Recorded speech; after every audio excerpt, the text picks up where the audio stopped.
Okay, Casey, let's look at this here. One, two, three things that I've noticed. One, you've got a shit ton of speed, um, and there is something a little funky going on with your lower body. So let's try to look at it and see kind of what it is. But let's look at the face on first. So you can hear the speed that you got in there. Let me get it right. So you can see your head moves down and back. So you have not enough extension, and you get turned a little bit too far behind. I'm not sure what club you're using here. Also, the ball looks like it's a little bit forward, so that could be some of the reason of turning too far behind it. And then it looks like you're really kind of got your left wrist here in a lot of bowed action, like Dustin Johnson a little bit. But the biggest thing here is the head. So it's causing our lower body to, as you said, it goes forward and then kind of spins out. We kind of get on our heels here, and you can see your left foot as it kind of rotates out. So that's just kind of a sign of a lot of speed. But like I said, I would start your foot flare there and then kind of get you more bent over onto your toes at the top of the golf swing so that you can stay there. So if we look at the down the line view here, see how you come way up and out of it? So that kind of causes your weight to go towards your heels. So like you said, I mean, look at how far these lines, you're above and extended above these lines here. It's kind of a pretty big move right off the golf ball, where you really kind of jump back and up. Kind of your first move, you can see you get like a little bit of a bump, and it's like, boom, I'm going to go up and away. I mean, that's a pretty big move. You don't stay enough bent over. You don't stay enough in flexion. It's almost like you get too much extension with your upper body and then not with your head here at all. Lower body looks fine here, but I think because you work so far off of it, you don't get back down to the ball properly, so you stay way behind the golf ball, so that's why your lower body looks weird, and you get a little bit of a flip actions because you've almost created too much room, but have a ton of speed to it. So I want to put up a player here to compare you with your favorite.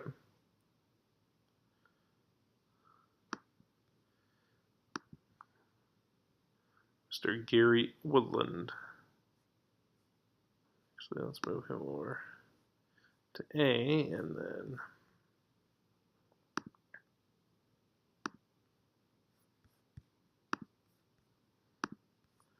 let's get you dragged back down in here. So once again, let's get both of these here to the start.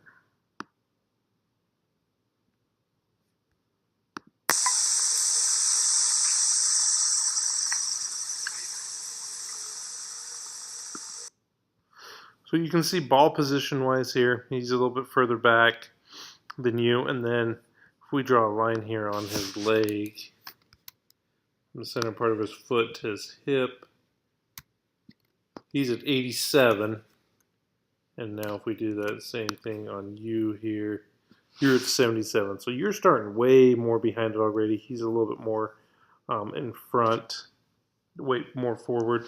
Looks like he's maybe got like a 6 iron, maybe a 7 iron.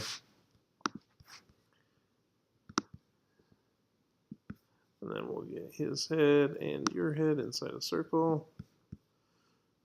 So let's run you through position. So we'll get you to 4 here, and then we'll run Gary up to 4.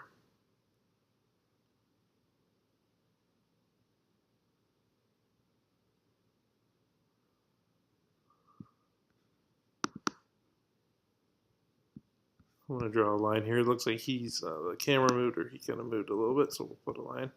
So see how much more stable his head is? You've got a lot more K in your body right here.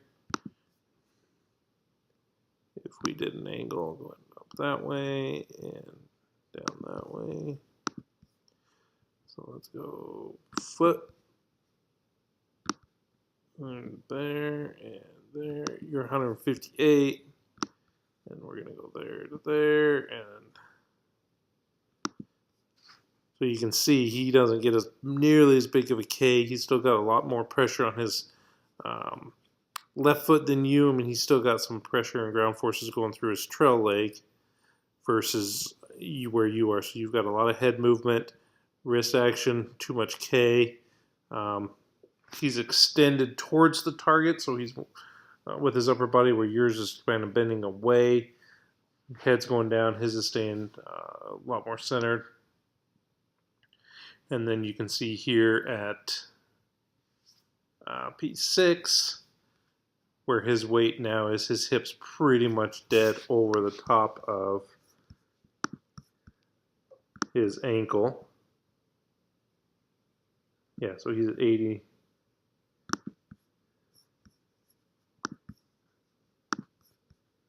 Let's see, so I'm going to start in the same spot, go up to his hip, 89. Let's get you down to that same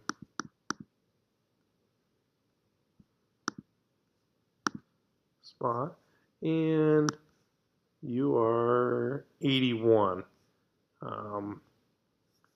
So you can see, I think that's your biggest thing is basically you got this driver swing going with all your irons.